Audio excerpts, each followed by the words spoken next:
mission বসুন্ধৰা 3.0 যি online apply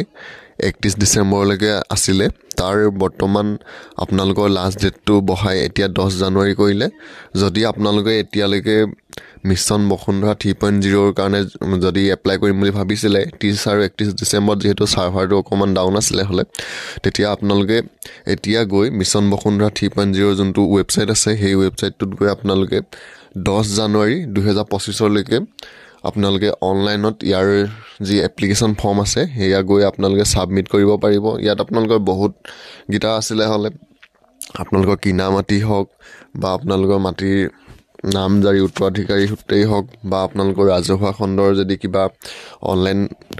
মাটি apply কৰিবলগীয়া আছিলে হলে সেই সকলোবিলাক এতিয়া আপোনালোকে 10 জানুৱাৰী 2025 লৈকে অনলাইনত কৰিব পাৰিব তো ইয়াত আপোনালোকৰ ডেটটো মই দেখুৱাই দিছো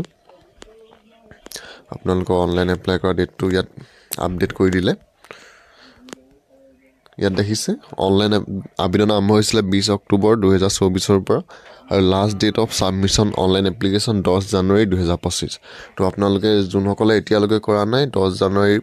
ভিতৰত গৈ বসুন্ধৰাৰ যোনটো মিছন বসুন্ধৰাৰ যোনটো ৱেবছাইট আছে 3.0 ইয়াত গৈ আপোনালোকে অনলাইনত ইয়াৰ কাৰণে এপ্লাই কৰিব পাৰিব তো